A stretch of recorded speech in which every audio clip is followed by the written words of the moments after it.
The Waterbox Frag 55.2 is now 10 months old and finally ready for SPS corals to thrive in. So today I'll tell you how I got to this stage and I'll update you on developments from the last 6 months.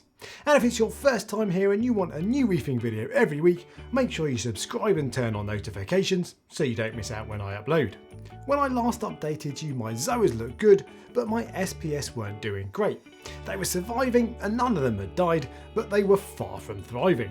And this Sunset Monty is probably the best example. It's supposed to have deep red skin with bright green polyps, but it looks starved with no real colour to it. Fast forward 6 months and it's a totally different story. For a start, it's grown more and has now based out over the entire frag plug, but more to the point, it's now showing its proper healthy colours. It's a similar story with this Monty undata, which looked faded before but is now showing what I would say is perfect coloration. In fact, this colony is actually 3 frags that have grown into each other to become a single colony.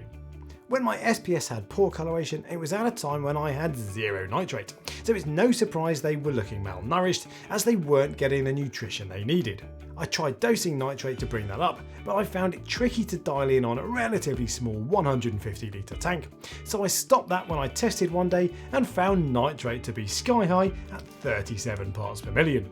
Now, I haven't been feeding the corals directly, but I have started feeding the fish a single cube of frozen mysis shrimp every day instead of a small pinch of pellet food, which is far too much for 2 damsels and a small tang, so there should be excess nutrients around. So then, with overfeeding and much improved colours, you are no doubt expecting a perfect level of nitrate and phosphate. Well, so was I, but to my surprise when I tested before making this video, my nitrates were down to 0 and my phosphate at just 0.03. Go figure. But I do think there's more nutrients in the system than 6 months ago, even if my nitrate level doesn't agree. So I suspect my corals are getting by because of the increased feeding and maybe simply because the tank is more mature at just under a year old. But again, I'll be looking to bring nitrates up a little. When I've had 0 nitrates in the past, it's coincided with undesirable pests like dinoflagellates and cyanobacteria. For what it's worth, when I had the dino outbreak on this tank, I manually removed the frag rack that was covered in dinoflagellates, brought my nitrates up to a detectable level by dosing Nios Nitrate Plus, lowered the intensity of my lights by 50%, installed a UV sterilizer to draw from and return to the main display tank, and ran active carbon to mop up any toxins. And with all that, I was fortunate enough to beat dinos in just 7 days. But after that near miss, I now feel much more comfortable when my nitrates are slightly higher. So to bump up from 0, I've told my clarity filter roller off to reduce my filtration, and I may also turn off one of my refugium lights if that doesn't do the trick, although I generally prefer to feed more rather than reduce filtration, so I might add some belly reef coral food, which is what I feed my main tank, and allegedly that stuff increases nitrate more than phosphate. We'll see. Away from that, I've also switched my dosing from All For Reef to ATI Essentials Plus. It's what I use on my main tank and I prefer the idea of keeping the 2 tanks as close as possible.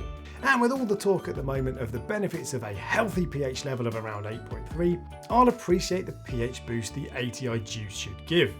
Now, I don't currently monitor pH on this tank, so I'm looking to buy a refactory pH meter to enable me to constantly monitor my pH levels. And if I do that, I'll probably start dosing Calquasser overnight to flatten my pH curve a little and bump the lower levels up.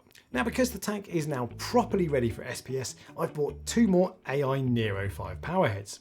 I've sold all my zoas this week, so when they're collected, I'll have a proper fragging session in my main tank and I'll fill this tank up with acropora frags.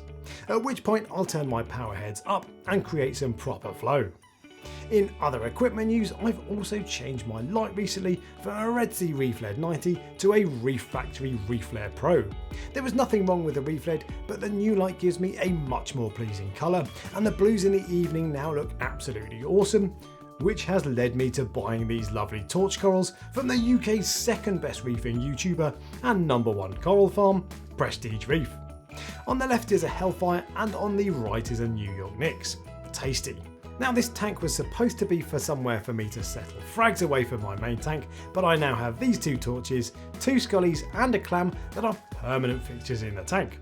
Please nobody tell Mrs. Reef Talk that I've accidentally ended up with a second display tank. and rather irritatingly the check valves I installed a few months back now constantly rattle. So when I have time, I'll be upgrading them to these flapper style valves, which I run on my main tank and I know to be silent. Apart from that, the tank still runs quiet enough not to distract me while I'm at work, so while I would always recommend a skimmer, I don't feel like this tank is suffering as a result of not having one. The filtration is clearly adequate enough, and while I'm not monitoring pH, the ATI Essentials Plus and 3 Refugium lights should be doing enough to keep it nice and high, but I'll confirm the true position if and when I get a pH monitor.